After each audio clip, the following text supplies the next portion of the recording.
Alhamdulillah nahmaduhu wa nasta'inuhu wa nastaghfiruh wa na'udzu billahi min shururi anfusina wa min sayyiati a'malina may yahdihillahu fala mudilla lahu wa man yudlil fala hadiya lahu. Saya itu memang baru hijrah pas pandemi 2020. Tadinya saya perantauan Bekasi. Saya juga kliniknya di sana, saya praktek di sana. Pas pandemi saya pulang selalu kejebak dengan PPKM. Ya, akhirnya saya ngisi praktek di sini juga. Alhamdulillah dari mulut ke mulut teman-teman ngaji, alhamdulillah ya ilmunya bermanfaat lah di sini yang Islami. Ya, jadi ya anak-anak juga gitu, kakak-kakaknya jangan terlalu asik dengan teman-temannya, tetap harus mendengarkan apa kata ibunya, orang tua. Karena teman itu tidak semuanya baik. Nah, sekarang masuk ke materi. Nanti saya di akhir saya bawa hadiah 3. Saya akan bikin kuis. Proses penciptaan manusia itu terdiri dari 3 unsur. Ada berapa? 3 unsur. Yang pertama itu materi kasar atau jasad tubuh. Ini yang kelihatan, kasat mata kasar. Ini kelihatan, ini badan, ya. Terdiri dari badan. Yang kedua itu ruh. Ya, ruh itu untuk menghidupkan. Kalau badan saja tanpa ruh itu namanya apa? Jenazah. Ya, kalau hanya badan saja tidak ada ruhnya itu namanya jenazah. Begitu ada ruh itu namanya makhluk hidup. Nah, ruh ya. Yang ketiga itu kita diberi akal. Itu yang membedakan antara manusia dan hewan. Jadi kalau cuma jasad, ruh itu kan makhluk. Sama seperti hewan-hewan yang lain, makhluk Allah yang lain. Tapi begitu dikasih akal, akal itu dalam pengertian kalbu ya. Di sini ya kalbu. Begitu dikasih akal, kalbu, hati itu yang membedakan antara manusia dan hewan. Berarti 3 unsur apa aja tadi? Jasad, ruh, akal. Pinter. Nah sekarang langsung yang kedua, ruh. Ruh itu apa? Ruh adalah ya ruh nyawa, benar. Dia yang menghidupkan, tapi belum menggerakkan kita. Jadi hanya hidup. Contoh orang sakit, itu dia terlentang terus, masih ada ruhnya. Berarti dia hidup. Jadi ruh itu yang menghidupkan. Tapi yang menggerakkan kita untuk kita bisa bergerak, beraktivitas, itu ada lagi namanya energi. Jadi ruh dan energi. Kalau hanya ruh saja, bisa aja orang nggak ngapa-ngapain, cuma badan dan ruh aja. Energi didapatkan dari mana? Pertama, nutrisi makanan. Kalau makanannya bagus, gerakannya akan bagus. Coba yang makannya sedikit sama makannya banyak, geraknya sama nggak? Pertumbuhannya sama nggak? Ya, makanya dibutuhkan nutrisi yang bagus, yang sesuai. Tapi anak-anak zaman sekarang banyak yang tidak memperhatikan kandungan nutrisinya. Yang penting kelihatannya makanan. Kelihatannya makanan padahal itu sudah sampah.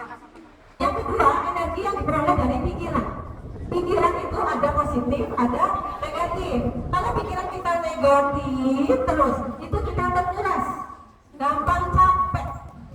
Pikiran kita sendiri, kita harus selalu berpikir positif.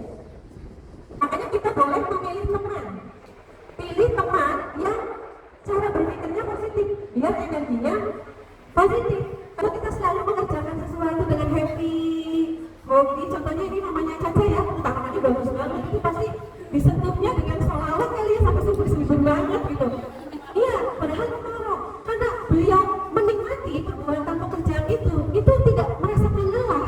Tapi kalau kita tidak hobi, kita tidak suka, dipaksakan untuk mengerjakan sesuatu, hasilnya beda. Jadi jangan melakukan perbuatan yang bertentangan. Intinya gitu. Misalnya, nanti kita harus berani mengatakan tidak. Misalnya, ya, ada yang ngajak main, tapi saya tahu sih orang kalau ngajak main pasti langsung nih kemana-mana. Jangan ada bilang nggak enak, aku nggak enak. Yang ada kita malah terbawa, terkuras energi kita, habis energi kita. Jadi kita harus berani berkata tidak untuk yang merugikan diri kita. Jadi udah berapa tadi? 3. Pertama, energi diperoleh dari nutrisi makanan. Kedua, dari pikiran yang positif. Ketiga, dari perbuatan. Lingkungan yang mendukung itu memberikan energi positif bagi kita. Contohnya anak-anak kita sudah sekolah di Ulinuha ya, insya Allah energinya positif, lingkungannya baik.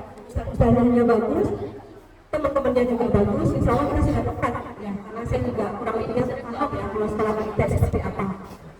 Jadi kita sedang menitipkan di sekolah yang cocok, yang pas, insya Allah apa yang jadi cita-cita kita akan tercapai. Dan kelebihan dari sekolah kita memang seperti itu, antara guru dan wali murid itu ada interaksi ya.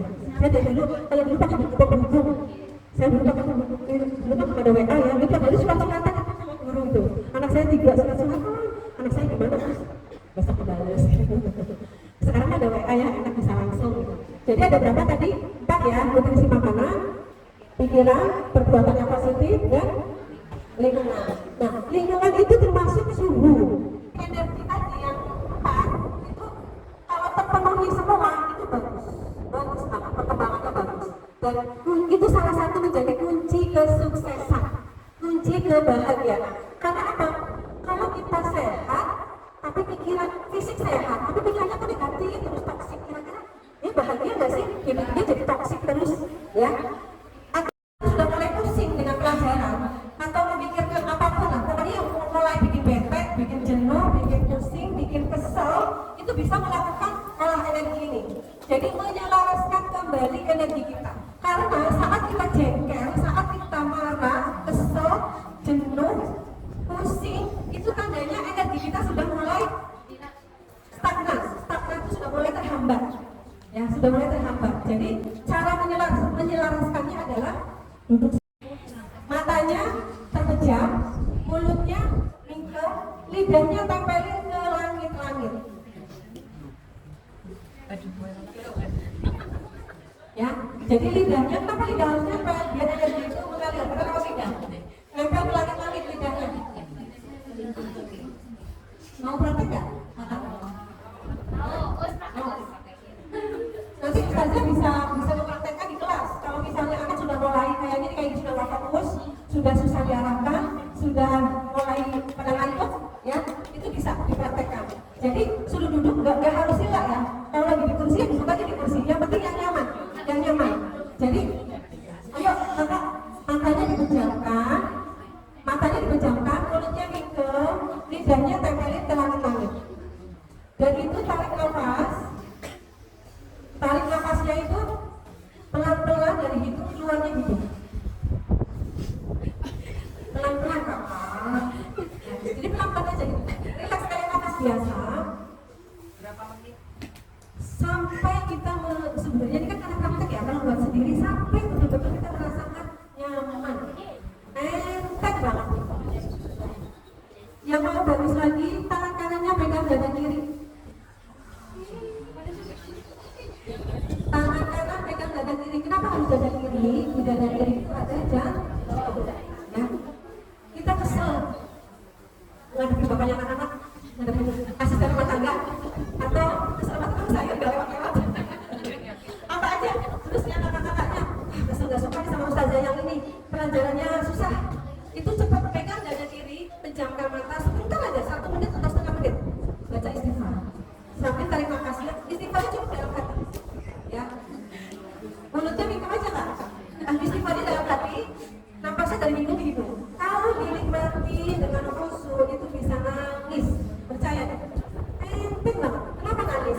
Kalau kita lagi kesel sama seseorang. Jadi pegang dada.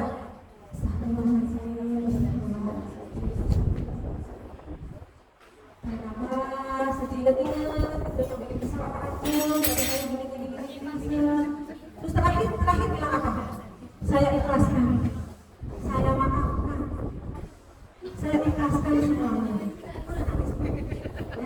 Nanti